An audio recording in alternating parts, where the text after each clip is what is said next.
Congress high command तुम्हारे रवैये से खुश नहीं है।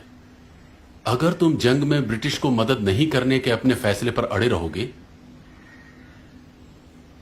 तो हमें कुछ कड़े फैसले लेने पड़ेंगे। और मुझे इस्तीफा देने के लिए मजबूर किया जाएगा। सुनो जवाहर, चाहे जो भी हो जाए, मैं कभी उस साम्राज्य का समर्थन नहीं करूंगा जिसने 200 साल तक हम पर बेरहमी से राज किया। और मैं कभी भी फिरंगियों के लिए भारतीय सैनिकों के बलिदान का समर्थन नहीं करूंगा। अगर उन्हें लड़ना है तो उन्हें भारत के लिए लड़ना होगा, मातृभूमि के लिए। सैनिकों के जरिए हिंसा करना, भले वो आत्मरक्षा के लिए हो, किसी समस्या का हल नहीं है सुभाष। अहिंसा का मार्ग जो हमें बापू ने दिखाया है, हमें उसी पर चलना होगा।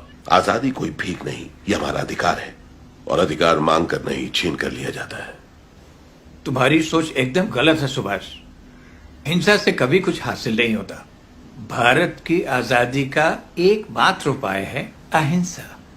मेरा ये मानना है।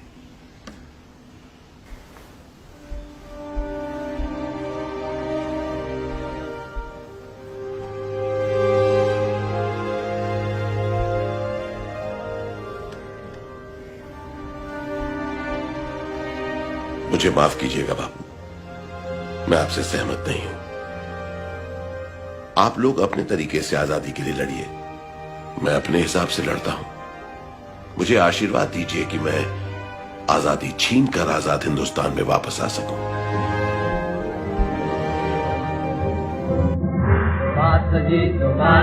वो जाने हिंद आ गए है नाग जिससे हिंद को वो शान हिंद आ गए। वो जाने हिंद आ गए है नाग जिससे हिंद को वो शान हिंद आ गए। जिस आदमी ने, जिस शख्स ने और जिसके सैनिकों ने हमें आजादी दी, आपने उनको जिंदा दफना दिया। 60,000 की इंडियन नेशनल आर्मी थी जो सुभाष चंद्र बोस ने रेस करी थी, खड़ी करी थी। 3 डिविजन्स थी इसके अंदर, और इनमें से 60,000 में से 26,000, जरा आंकड़ों पे ध्यान दीजिए, 60,000 में से 26,000 शहादत और कुर्बानी उनको मिली, प्राप्त हुई। वो लड़ते लड़ते मरे ताकि आप और मैं आजाद हो। 26,000 की कुर्बानी, और आप कह रहे हैं दे दी हमें आजादी बिना खड़क बिना ढाल। तुम्हारा मैं मुंह तोड़ दूं। सुभाष जाने हिंद है, सुभाष शान हिंद है, सुभाष माने हिंद है, सुभाष माने हिंद है। सुभाष जी वो जाने हिंद आ गए है नाग जिससे हिंद को वो शान हिंद आ गए। हमें अपना खून बहाना है, हमें कुर्बानी उठाना है। कोई बात नहीं है हम जिंदा रहेंगे या तो मरेंगे, कोई बात नहीं है। बात कोई सही बात यह है, आम बात यह है, आखिर में हमारी कामयाबी होगी, हिंदुस्तान आजाद होगा।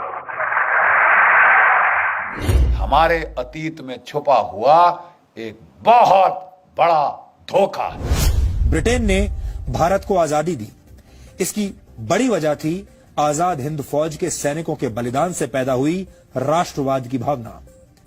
वर्ष 1945 से वर्ष 1991 के बीच क्लेमेंट एटली ब्रिटेन के प्रधानमंत्री थे। इसी दौरान भारत को आजादी दी गई, यानी जब भारत आजाद हुआ तब एटली ही ब्रिटेन के प्रधानमंत्री थे। आजादी के बाद क्लेमेंट एटली ने भारत का दौरा किया था। उस वक्त पश्चिम बंगाल के कार्यवाहक गवर्नर जस्टिस पीबी चक्रवर्ती थे। वो कलकत्ता हाईकोर्ट के चीफ जस्टिस थे। जस्टिस चक्रवर्ती ने इतिहासकार आरसी मजूमदार की किताब अ हिस्ट्री ऑफ बंगाल के प्रकाशक को एक पत्र लिखा। इस पत्र में उन्होंने लिखा कि जब मैं गवर्नर था तब भारत को सत्ता सौंपने वाले ब्रिटेन के पूर्व प्रधानमंत्री एटली ने कोलकाता के राजभवन में 2 दिन बिताए थे। उस समय मैंने आजादी के वास्तविक कारणों के बारे में उनके साथ लंबी चर्चा की।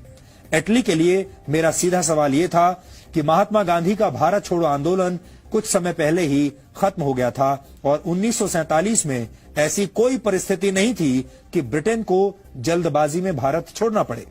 इसके जवाब में एटली ने पीबी चक्रवर्ती को कई कारण बताए भारत छोड़ने के। एटली ने कहा कि नेताजी सुभाष चंद्र बोस की सैन्य गतिविधियों की वजह से भारत की सेना और नौसेना के सैनिकों की वफादारी ब्रिटिश क्राउन यानी ब्रिटिश राज के प्रति कम हो रही थी। इस चर्चा के अंत में पीबी चक्रवर्ती ने एटली से यह पूछा कि भारत छोड़ने के फैसले पर महात्मा गांधी का कितना असर था।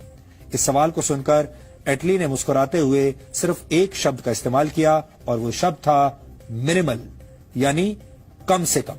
यानी महात्मा गांधी का जो प्रभाव था इस फैसले पर कि अंग्रेज भारत छोड़कर जाएं, उसमें महात्मा गांधी का प्रभाव मिनिमल था, यानी मामूली था। खुशी का दौर आ गया